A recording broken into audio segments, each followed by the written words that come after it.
चलिए आज हम लेकर आ गए हैं स्पीकिंग कोर्स, यानी कि अंग्रेजी बोलेंगे और पढ़ेंगे और ट्रांसलेशन बनाएंगे। तो पहले यहाँ पे आज का हमारा क्लास है इंपरेटिव सेंटेंस। ठीक है, इंपरेटिव सेंटेंस सेंटेंस ठीक है, इसका मतलब हो गया आज्ञा सूचक, सॉरी, आज्ञा सूचक वाक्य। सूचक वाक्य, वाक्य माने सेंटेंस, वाक्य। ठीक है, इसका हिंदी अर्थ होता है आज्ञा सूचक वाक्य, जिसमें लगा रहता है ऑर्डर। ऑर्डर, ठीक है, आदेश, आदेश या हुकुम। ठीक है, आदेश। ठीक है, दूसरे नंबर में हो गया रिक्वेस्ट, रिक्वेस्ट अनुरोध करना, रोध। ठीक है, और तीसरे नंबर में हो गया आज्ञा, ऑर्डर, रिक्वेस्ट, और उसके बाद एडवाइज, सलाह, एडवाइज। ठीक है, सलाह, सलाह। ठीक है, जिस वाक्य में ये तीनों लगा रहता है, जिसमें ऑर्डर दिया जाता है यानी कि आदेश दिया जाता है या हुक्म दिया जाता है, या किसी को एडवाइस दिया जाता है अच्छे काम करने के लिए, या किसी को सलाह दिया जाता है जे भाई तुम्हें ये नहीं ये करना चाहिए, तो उसमें उसी वाक्य को हम कहते हैं इंपरेटिव सेंटेंस, जिसमें सब्जेक्ट नहीं रहता है और ना वर्ब 2, 3, 4, 5 ऐसा कोई भी वाक्य नहीं बनता है। ठीक है, सब्जेक्ट, सब्जेक्ट इसमें नहीं रहता है, याद रखिएगा। ठीक है, तो चलिए हम कुछ वाक्य लेकर देख लेते हैं। देखिए यहाँ पे इसमें सिर्फ आदेश या हुक्म या एडवाइस दिया जाता है, जैसे यहाँ पे वहां जाओ, वहां जाओ, जाओ। ठीक है, देखिए यहाँ पे इसमें ना सब्जेक्ट है ना वर्ब है, सिर्फ वर्ब वन का प्रयोग किया जाता है। ठीक है, और देखिए यहाँ पे जाओ, तो यहाँ पे जाना क्या हो गया, गो, और वहां के देयर, गो देयर। ठीक है, अब इसी प्रकार से एक गिलास पानी लाओ, एक, सॉरी, गिलास पानी लाओ, पानी लाओ, लाओ। ठीक है, यहाँ पे देखिए इसमें ना सब्जेक्ट है, ना रामू है, ना श्याम है, ना ही है, ना सी है, कोई भी चीज नहीं रहता है, बस इसमें वर्ब वन का प्रयोग किया जाता है, याद रखिएगा इतना। ठीक है, तो यहाँ पे लाना के आप लोग तो जानते हैं, नहीं जानते हो तो देखिए यहाँ पे ब्रिंग होता है, bring a glass of water, a glass of water, एक गिलास पानी का ये होता है ए ग्लास ऑफ वाटर। ठीक है, और यहाँ पे देखिए लाना का हो गया ब्रिंग, और यहाँ पे जो है ये आपका ऑब्जेक्ट बन गया एक गिलास पानी लाओ। ठीक है, तो ये ब्रिंग एक गिलास ऑफ वाटर। ठीक है, तो ऐसे करके बोला जाता है, जैसे तुरंत यहाँ आओ, come here at once, at once. ठीक है, तुरंत यहाँ आओ। ठीक है, तो इसी तरह से इंपरेटिव सेंटेंस होता है। ठीक है, चलिए कुछ और भी वाक्य लेकर देखते हैं, जिसमें जोरदार बनाने के लिए, वाक्य पर जोर डालने के लिए किया जाता है। ठीक है, तो चलिए पहले इसे स्क्रीनशॉट आप लोग फटाफट कर लीजिए। ठीक है, वो भी वाक्य हम देख लेते हैं। चलिए आप देखिए, याद रखिएगा जिस वाक्य में जरूर लगा रहेगा, ठीक है, ठीक है, लगा रहता है, तो उसमें वाक्य के पहले डू का प्रयोग किया जाता है। ठीक है, जैसे यहाँ पे कुछ एग्जाम्पल लेकर देख लेते हैं। ठीक है, यहाँ पे जैसे वहां जरूर जाओ, वहां, देखिएगा यहाँ पे वहां जरूर जाओ, जरूर जाओ, जाओ। ठीक है, यहाँ पे देखिए इसमें क्या लगा है, जरूर। देखिएगा जब जिस वाक्य में जरूर लगा रहता है, तो उस वाक्य में पहले डू का प्रयोग किया जाता है। ठीक है, डू गो देयर। ठीक है, यहाँ पे ये नहीं कि जरूर का मतलब नेसेसरी या नीड होगा। ठीक है, ये क्या है, ये इंपरेटिव सेंटेंस है। ठीक है, तो जिस वाक्य में लगा रहेगा यहाँ जरूर आओ, वहां जरूर जाओ, या अपना पाठ याद करो। ठीक है, अपना अपना पाठ याद करो, याद करो, याद करो। ठीक है, यहाँ पे देखिए सॉरी, अपना पाठ जरूर, जरूर यहाँ पे छूट गया था, जरूर याद करो। ठीक है, तब यहाँ पे देखिएगा, do prepare, prepare your lesson, your lesson, lesson देखिएगा यहाँ पे डू प्रिपेयर योर लेसन। ठीक है, क्योंकि एग्जाम आ गया है, अब जरूर याद करो, वाक्य पर जोर डालने के लिए किया जाता है। ठीक है, तो उस वाक्य के पहले उसमें डू का प्रयोग किया जाता है, याद रखिएगा। ठीक है, तो चलिए अब हम इसका निगेटिव सेंटेंस देख लेते हैं। ये तो अफर्मेटिव हो गया। ठीक है, अब निगेटिव सेंटेंस देखेंगे।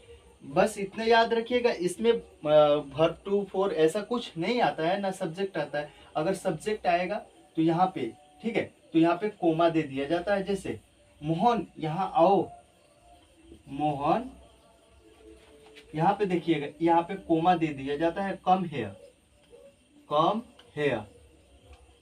ये नहीं कि मोहन, मोहन केम हेयर, मोहन यहाँ आया, ऐसा वाक्य नहीं बनता है। मोहन यहाँ आओ। ठीक है, तो यहाँ पे सब्जेक्ट कोई भी रहेगा, तुम वहां जाओ। ठीक है, तब यहाँ पे यू दे दीजिएगा। ठीक है, या इसके साथ में शुड का प्रयोग करना होता है। ठीक है, यू शुड गो देयर, तुम वहां जाओ।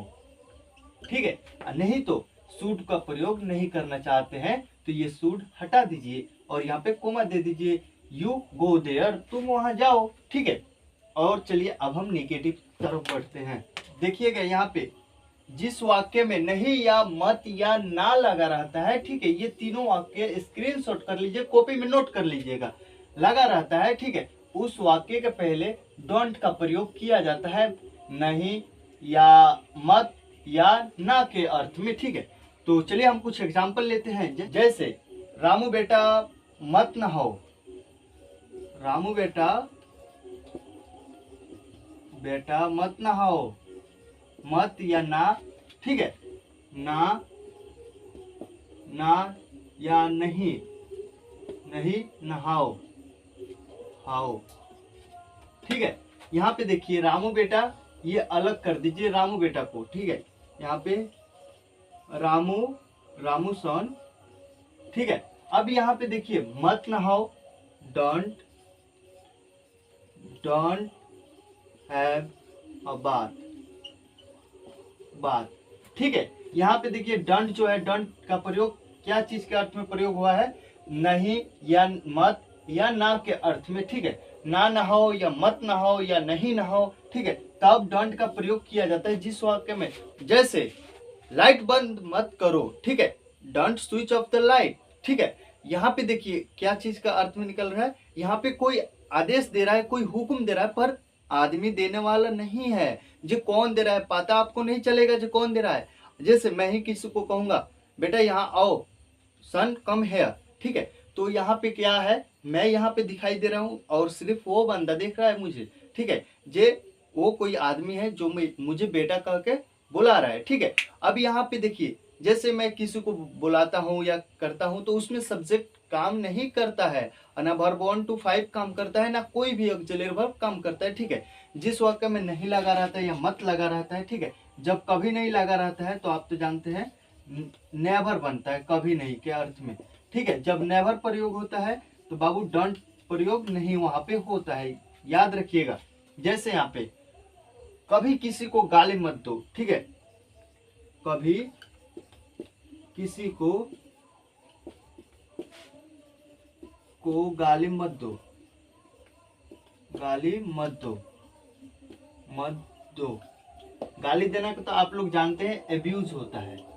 ठीक है, यहाँ पे एब्यूज हो गया गाली देने के अर्थ में। ठीक है, यहाँ पे कभी, ठीक है, और यहाँ पे कभी किसी को गाली मत दो, सॉरी मत दो। ठीक है, या नहीं दो, मत दो या नहीं दो के अर्थ में नेवर का प्रयोग होता है। जैसे यहाँ पे नेवर एब्यूज एनीबॉडी, एनीबॉडी या नोबॉडी। ठीक है, तब यहाँ पे नेवर का प्रयोग होता है कभी नहीं के अर्थ में। जिस वाक्य में कभी नहीं लगा रहेगा, ठीक है, तो वहां पे डोंट का प्रयोग नहीं किया जाता है। ठीक है, नेवर का प्रयोग किया जाता है, वहां पे डू नॉट जो है हट जाता है। ठीक है, जब नेवर नहीं लगता है तब नहीं के अर्थ में, सिर्फ मत के अर्थ में या ना के अर्थ में डू नॉट का प्रयोग किया जाता है, याद रखिएगा। ठीक है, तो इसी को हम इंपरेटिव सेंटेंस कहते हैं। जैसे आप किसी को आज्ञा या आदेश, जैसे नहीं बोलते हैं जे ब्रिंग ए चेयर, एक कुर्सी ले आओ, ठीक है, तो आप किसी को क्या कह रहे हैं, आदेश दे रहे हैं कि बेटा ये काम कर दो, डू दिस वर्क, ठीक है। तब यहाँ पे ये जो है, तब इसी को हम एडवाइस, सलाह कहते हैं। ठीक है, याद रखिएगा जिस वाक्य में, ठीक है, अनुरोध किया जाता है, अनुरोध किया जाता है, ठीक है, या रिक्वेस्ट किया जाता है, या कहा जाता है कृपया कर, ठीक है, या दया कर, कृपा कर, ठीक है, कृपा कर यहाँ बैठो, ठीक है, तब कृपा करके अर्थ में काइंडली या प्लीज का प्रयोग किया जाता है वाक्य के पहले, ठीक है, प्लीज या काइंडली, याद रखिएगा। ठीक है, जब आप किसी को अनुरोध कर रहे होते हैं, ठीक है, यहाँ बैठो, ठीक है, यहाँ पे देखिए कृपा कर, ठीक है, यहाँ पे कृपा कर, तो प्लीज या काइंडली दोनों में से कोई एक का आप प्रयोग कर सकते हैं। जैसे यहाँ पे काइंडली या प्लीज सिट डाउन हेयर, ठीक है, यानी कि इसका अर्थ हुआ कृपया चाहे दया कर आप नीचे यहाँ बैठ जाइए, ठीक है। तब यहाँ पे दया कर या कृपा के अर्थ में काइंडली या प्लीज दोनों में से कोई एक का प्रयोग किया जाता है, ठीक है, याद रखिएगा। देखिएगा यहाँ पे ध्यान देने वाली बात है, जब देखिएगा कृपा या अनुरोध किया जाता है कृपा कर, ये ठीक है, या दया कर, वहां मत जाओ, ठीक है, तब ये वाक्य जो है ये डोंट और काइंडली, ये डोंट के पहले प्रयोग किया जाता है। जैसे प्लीज या काइंडली डोंट गो देयर।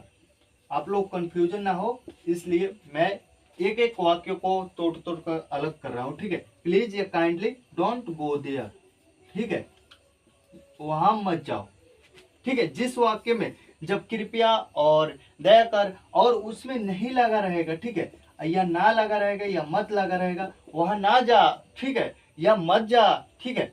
जैसे आप किसी बच्चे को बोलते हैं जो अपने माँ के पास मत जाओ, don't go to your mother, ठीक है, तब यहाँ पे डोंट का प्रयोग किया जाता है जब जिस वाक्य में कृपा या दया कर बेटा वहां मत जा यार, ठीक है, तो प्लीज या काइंडली डोंट गो देयर, ठीक है, या कृपा कर या काम मत कर, ठीक है, तब यहाँ पे please kindly don't do this work, ठीक है, तब यहाँ पे प्लीज या काइंडली दोनों में से कोई एक का प्रयोग किया जाता है, ठीक है। क्या चीज के अर्थ में, तो कृपा कर या दया कर, दया